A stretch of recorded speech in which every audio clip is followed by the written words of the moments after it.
homework 1. Do we want to start with some questions from that before we kind of get started on the next ideas? We do 2. Can I do 2? Sure.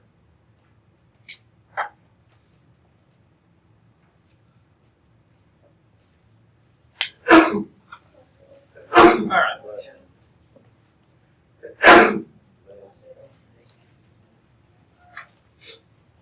So the A is -1, B is 0.5, the H is -3, and the K is 4. I'll erase that by that.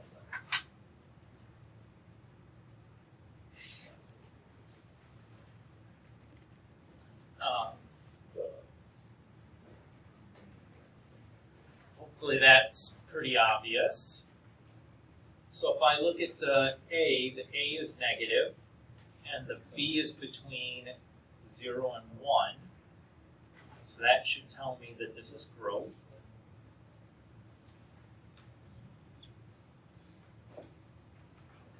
So my equation for the horizontal asymptote is just y equals k. So in this case, that's y equals 4.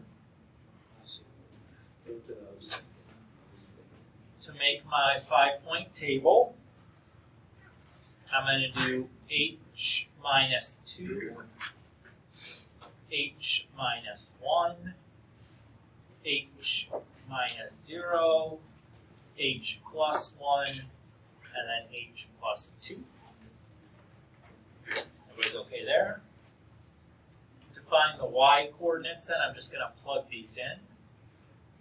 So I have -1 times 0.5 raised to the -5 plus 3, and then plus 4.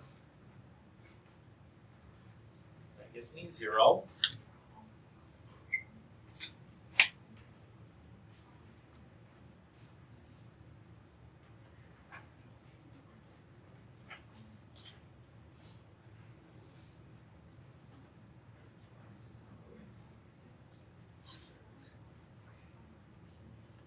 And then I just need to go back and change that -5 to a -4.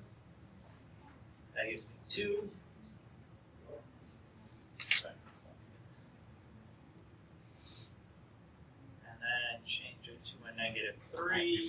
So that's going to be a 3. And then we got to change it to a -2. And that's 3.5. And then we'll change it to a -1.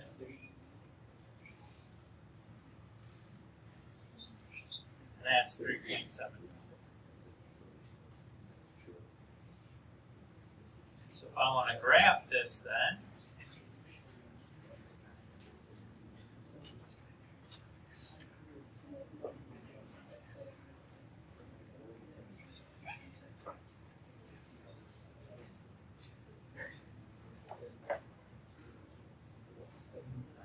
start by drawing in my horizontal asymptote at y equals 4.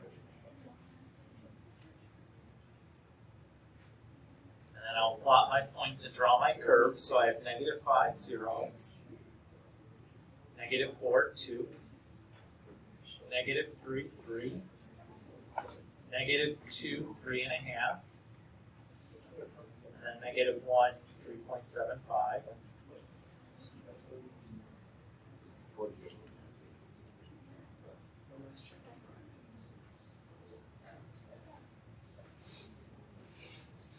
So there's my graph. The last thing I asked for is the domain and range. Well, for all exponentials, the domain is all real numbers.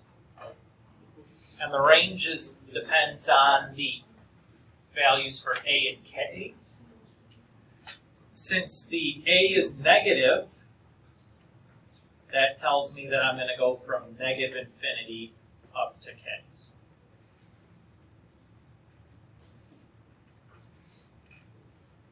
And that's number 2.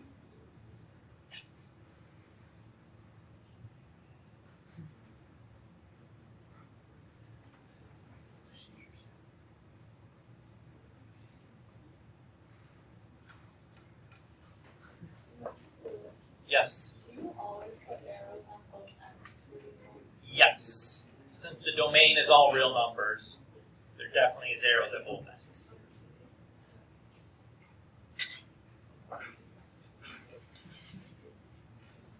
Alright.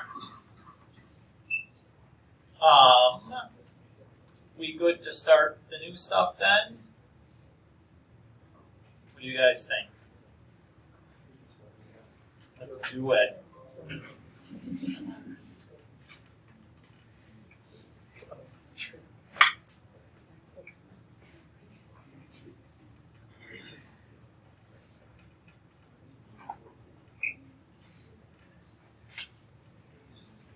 So what we'll talk about today are using exponential models.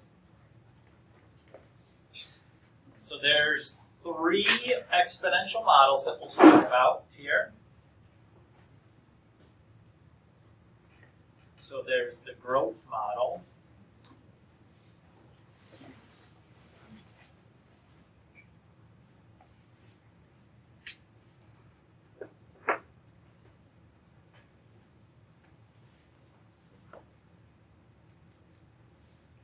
Which is y equals a times 1 plus r to the t,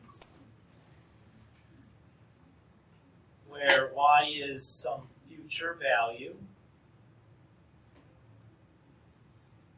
a is the initial value,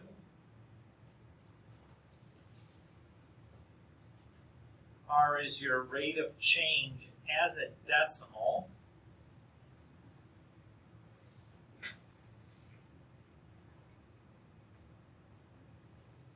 and then t is your time. Keeping in mind that your time unit should match your rate of change unit, right? So if your rate of change is like 3% per second, then the time unit should be in seconds, or if it's 6% per year, the time unit should be in years, right? Everybody's okay with that? Hopefully that seems pretty obvious. There's our general decay model next, which is almost identical to the growth model. The only difference is that it's a subtraction instead of an addition.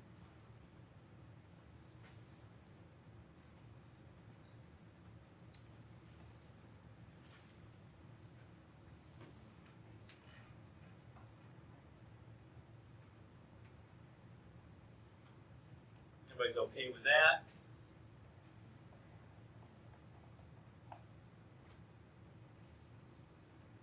Okay.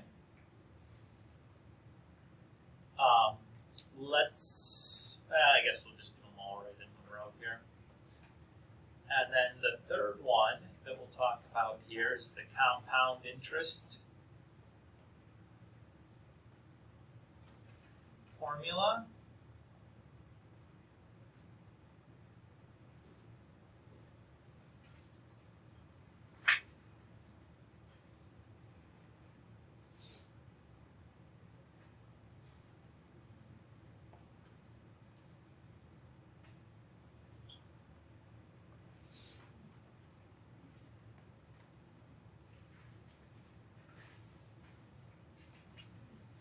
Which is a equals p times 1 plus r over n to the nt. So a is that future value still. The p is the initial value. In finance or in banking, you'd often call that the principal. R is your average annual interest rate. And again, that would need to be written as a decimal. R is the number of compounds per year.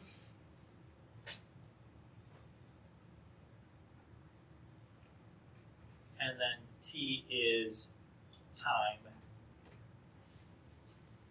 And in this situation, that would be, the unit would always be years.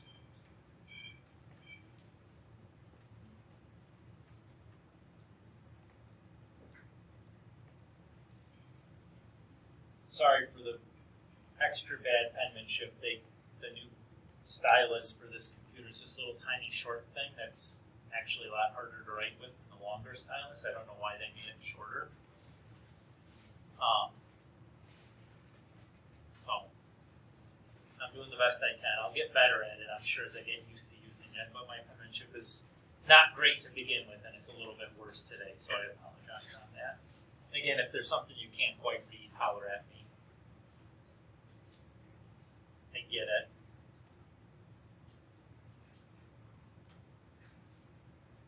Alright, so let's do some examples. So these kinds of problems are almost always going to be a story problem.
Okay. In 1996, there were 2,534 known computer viruses. I just made that number up. That's not a fact.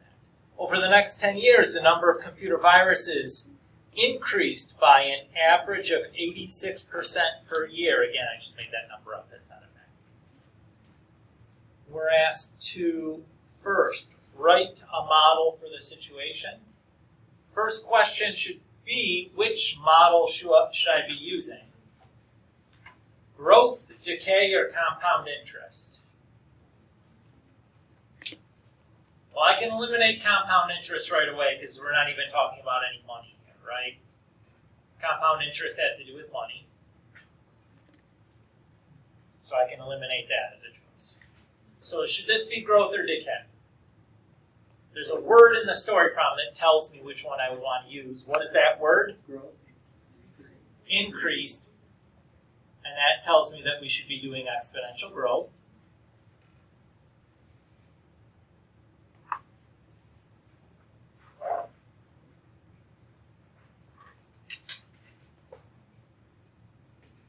Okay.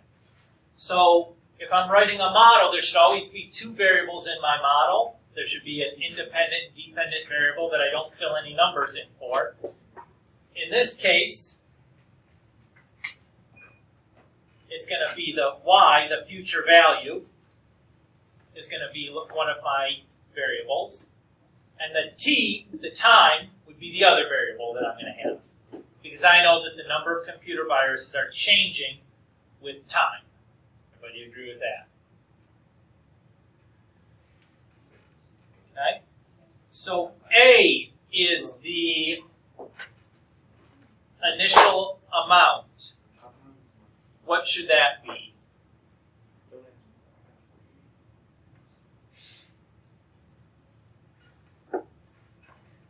What would the initial amount be? 100,000. Nope. I'm sorry, I wasn't really following the kind of number. A is the initial amount of computer viruses. 2,534. Yup. That's good. R is the rate of change written as a decimal. What's the rate of change? 0.86. Remember, to convert a percentage into a decimal, we divide it by 100.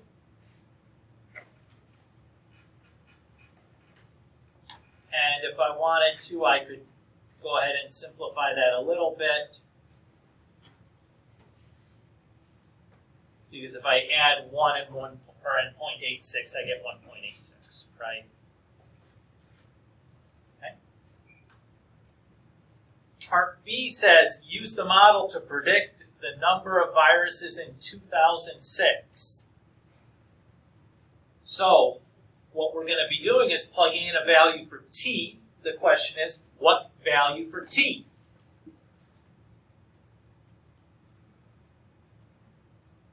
How much time has elapsed since the initial condition and this future condition? What was the first year? 90 something. Yeah, it was 2006. 10 years. so 2006 minus 1996 is equal to 10. So we're going to be putting in 10 for t.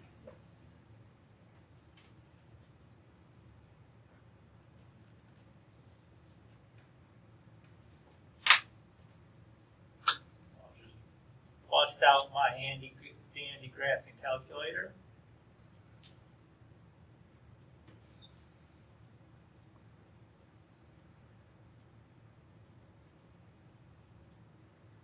And we get 1,255,845-ish.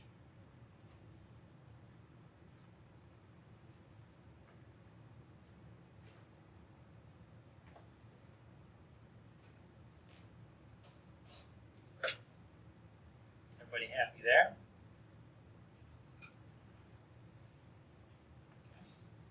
In part C, it asks, when will there be 100,000 viruses? So what value are we looking for here if I'm talking, or which quantity am I looking for if I'm asking for when? Time. I'm looking to solve for t, right? What am I given? What is this 100,000?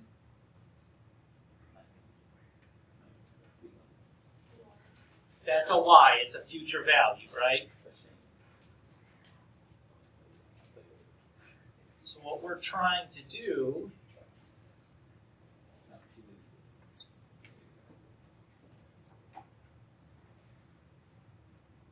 is to solve this. Now, algebraically, we do not have the tools to do this right now. By the end of the chapter, we will. Right now, we do not. We can still solve this using our calculator, though. So let's do it that way.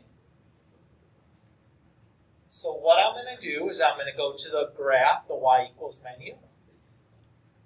And I'm going to clear out anything that's here. In one of my spots, I'm going to put in the 100,000.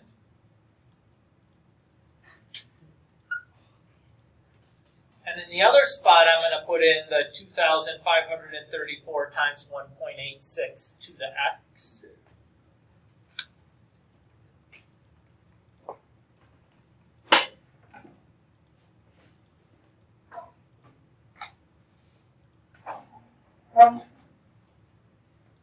Okay there? Okay. Next thing I'm going to do is I'm going to set my window. So the x in my equation is representing time, the years since 1996. We're told in the story problem that the model is really only good for 10 years, right? Because it says over the next 10 years, blah, blah, blah, blah, blah. So I'm going to change the x min to 0, because you can't have any time that's less than 0, and the x max to 10. Everybody okay with that reasoning?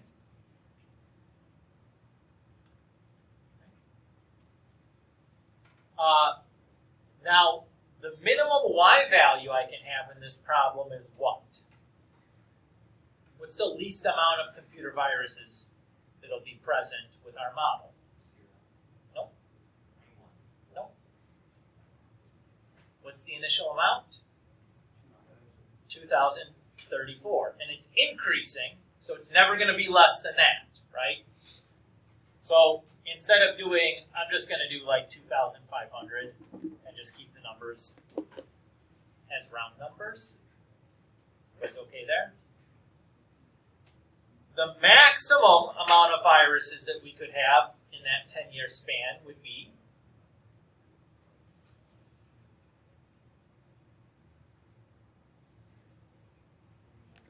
this 1,255,845, right? Because that's the number of viruses our model predicts in 10 years. The model's only good for 10 years. Everybody agree with that? Again, instead of writing that exactly, I'm just going to write 1,300,000.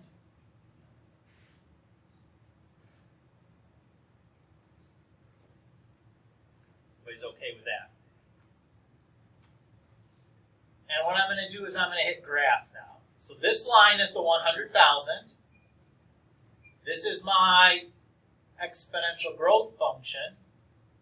And what I'm interested in is this point right here where the two lines intersect. Everybody's okay with that? The calculator can find that point of intersection for us.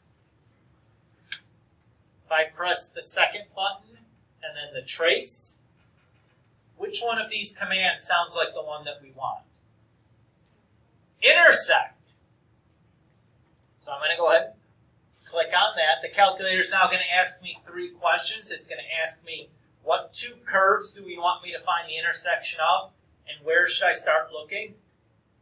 If all you have is 2 graphs, like we do here, and they only intersect one time, which is what's going to happen here, all I need to do is basically press enter 3 times. I don't really have to worry about what the questions are. So it says the intersection is at 5.92. So that's was my value for t.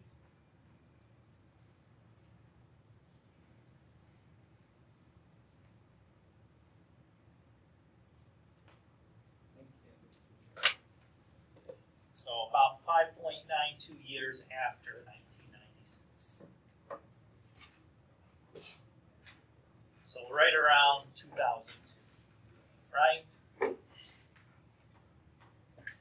That would be the first year that there was more than 100,000 viruses.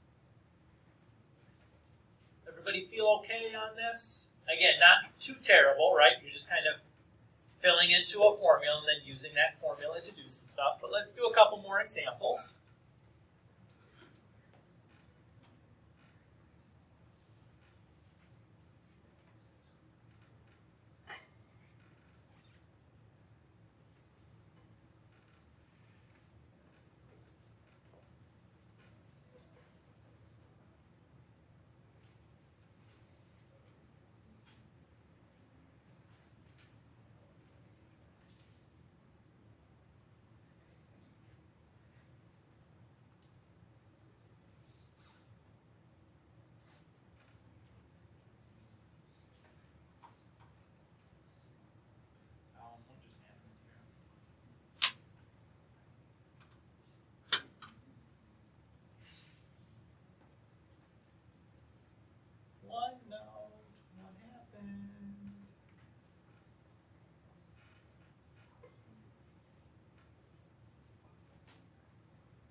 Oh dear.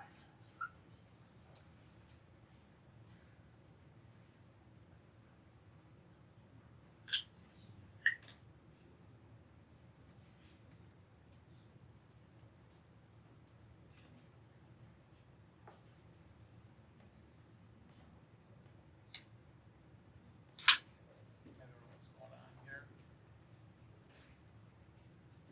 What happened? I'm not sure.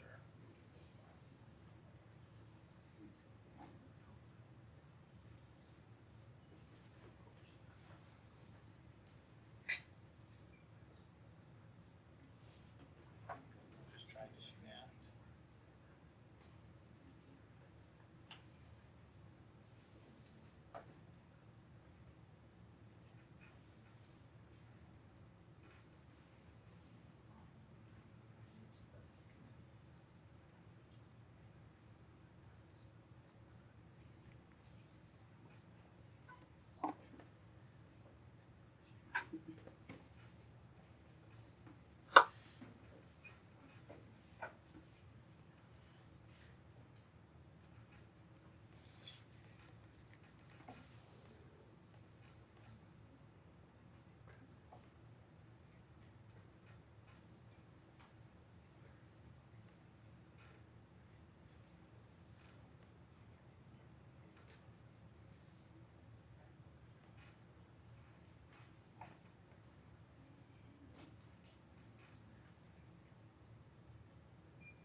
Okay.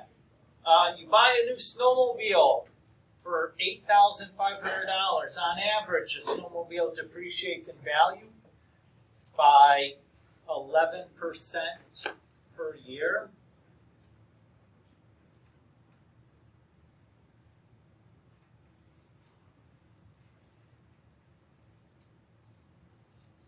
And then we're asked to write a model and then do some stuff with the model, right? Okay. So first up is to write the model. Again, the choice becomes which model to pick, growth, decay, or compound interest. One of them should be easy to eliminate right from the jump. What? Yeah, compound interest right away, since we're not talking about a bank account or an investment or something. That's gone. So is this growth or decay? Decay, good. What word in the story problem is telling you it's decay? It depreciates. Yeah, good, depreciates. So again, should tell you in the story problem which situation you're in, just from the words. So what's our, again, just like before, we're going to have y and t are going to be variables in our model. What value is going to go in for a, the initial amount or initial value? The 8,500 is correct. And what's going to go in for R? That's the interest. Yeah, go ahead. 11%. Good. So as a decimal, that becomes 0.11. And if you'd like, you can simplify that down. 1 minus 0.11 is 0.89.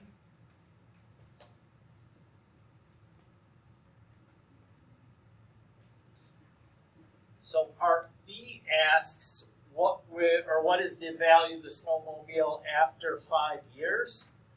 So what quantity are we looking for there, Y or T?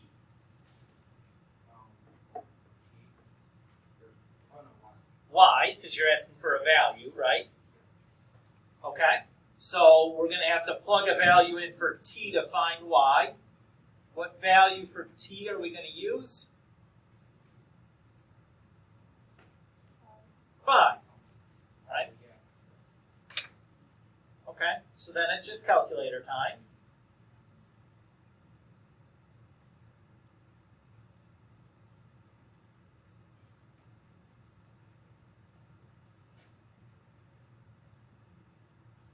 So that comes out to be about $4,746.45.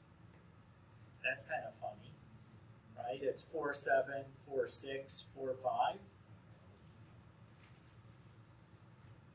Isn't that kind of neat? I didn't do that on purpose. That was purely accidental, but one easy number to remember, though, right?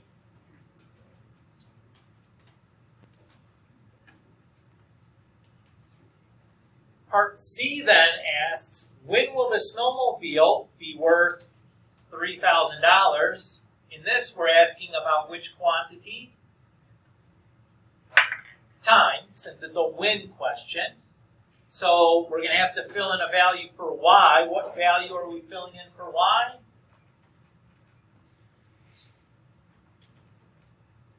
Because we need to fill in a value for Y so we can solve for T.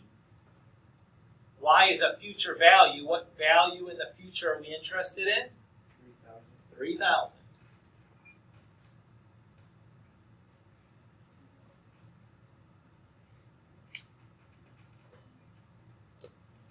And to solve this, we're just going to use our calculator and use the graphing function. So the left-hand side is my 3,000.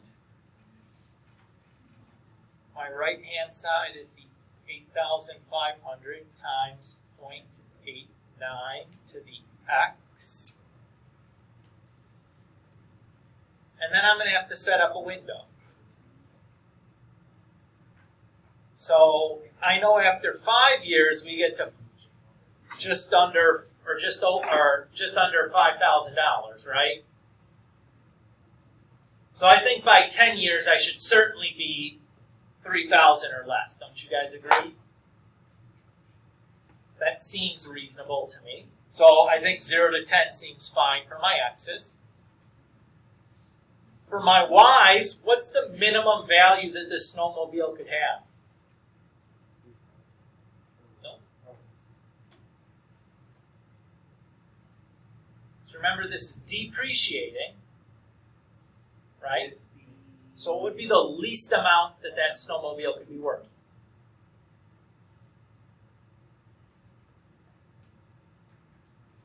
How about 0? Yes. Right? If you have like a 100-year-old snowmobile, I don't think it's going to be worth anything. It's just going to be like a rusty piece of seized engine garbage, right? You're going to fix it? Okay. What's the maximum value of the snowmobile? The purchase price, $8,500. And then here I'm going to change my Y scale. Let's go up by, say, 500 or something.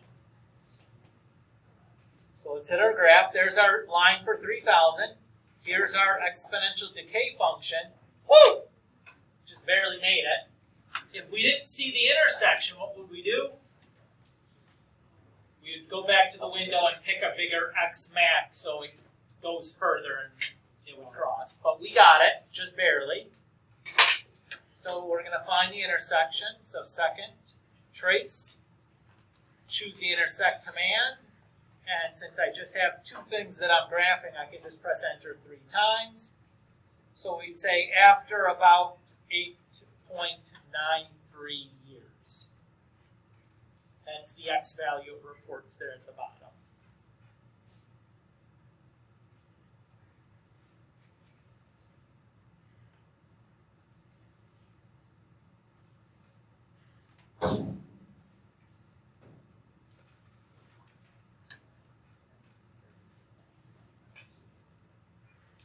So far, so good.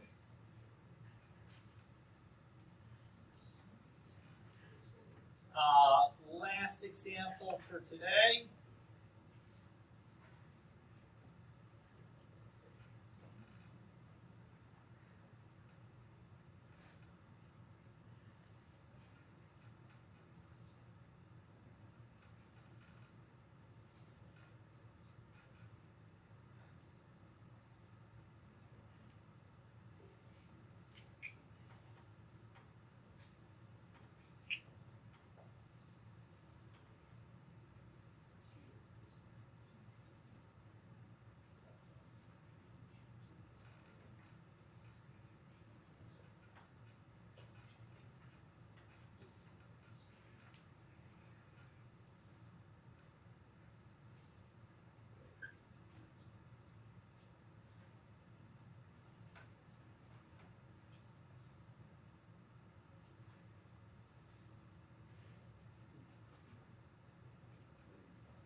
Just do it again.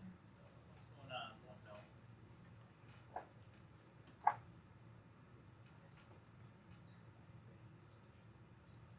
Did it again, huh?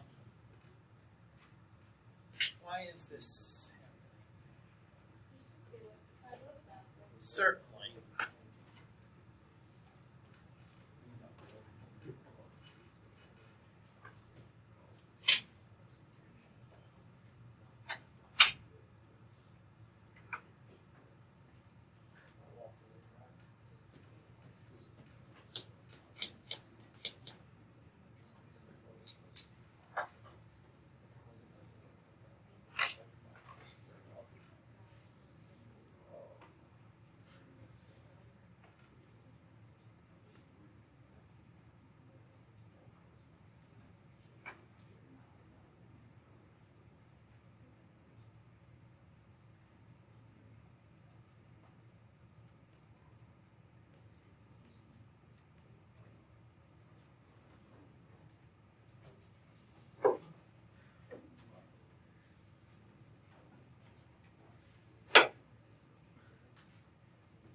Okay. Last example here. You invest $10,000 in an account that pays 8.7% annual interest. First up is to write a model when the interest is compounded weekly. So, again, we have 3 models to choose from. Which model would we want to choose in this case?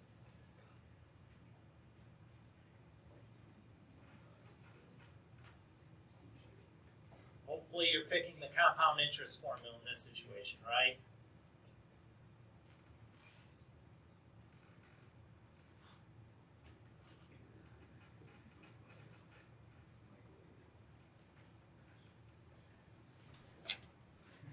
So again, in our model, always going to have 2 variables left that aren't filled, we don't have numbers filled in. In this case, that's going to be A and T, the value of the account in the future and the time, because I know that the value of the account is going to change with time, right?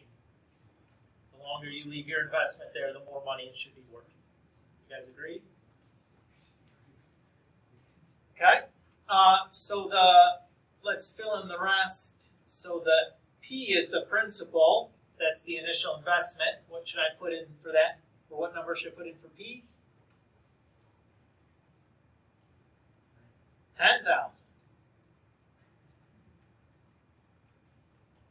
R is the interest rate as a decimal. What number should I put in for R?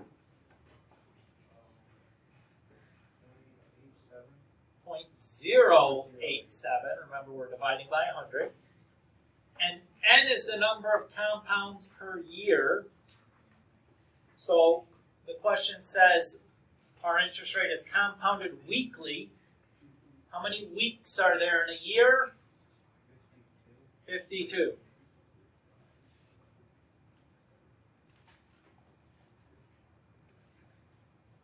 So there's our model.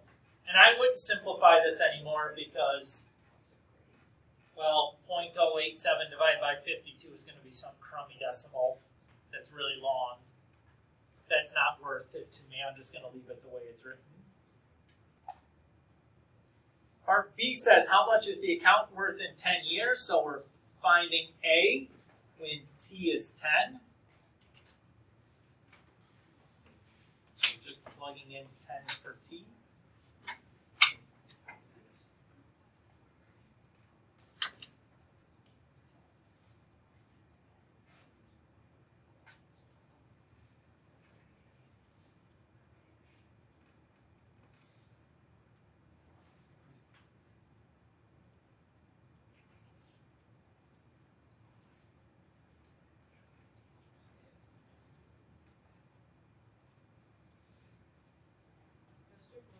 Yes, absolutely.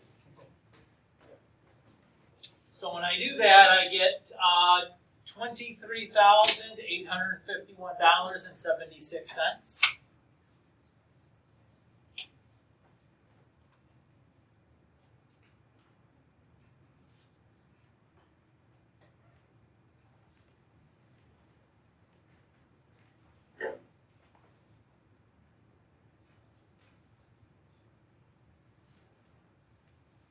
And then the last question, it says, when is the account worth $1 million? Since it's a when question, we're looking for T, right?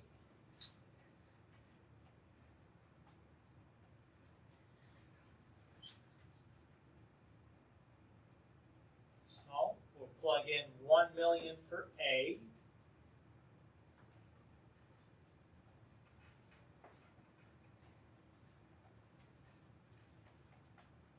We're solving for T. So to do this, I'll go to my calculator. I'm going to type the left-hand side into Y1. There's 1 million.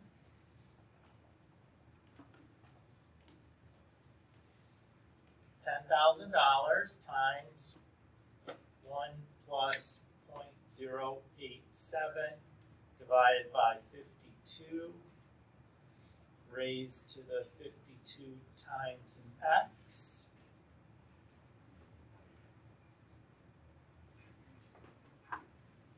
Okay. Then we'll go to our window and set our window. Again, x is time, so 0 is the minimum, right? Can't have negative time. In 10 years, we got to $23,000.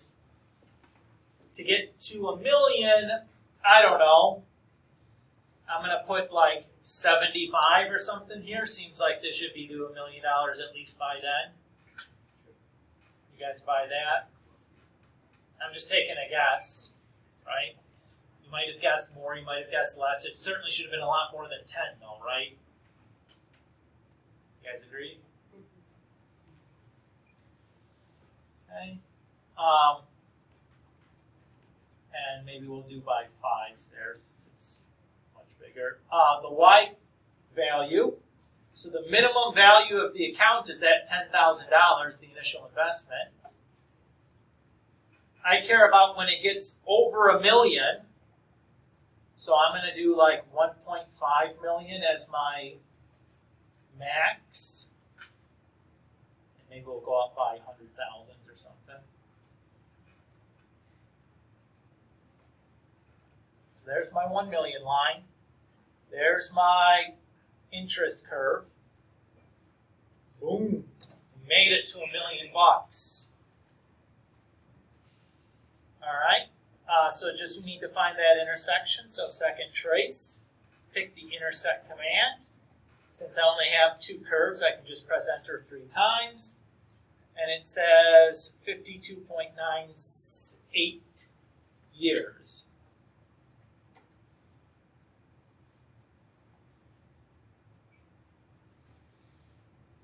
Which isn't too bad for doing nothing, right?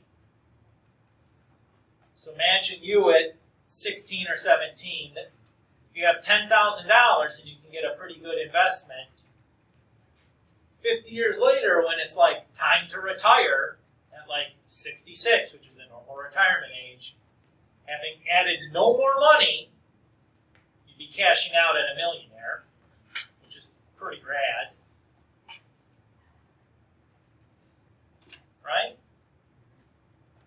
So invest early, my friends, and invest often. Okay. That's it for today. We're going to stop here. I'm going to get an assignment together for you here in a minute.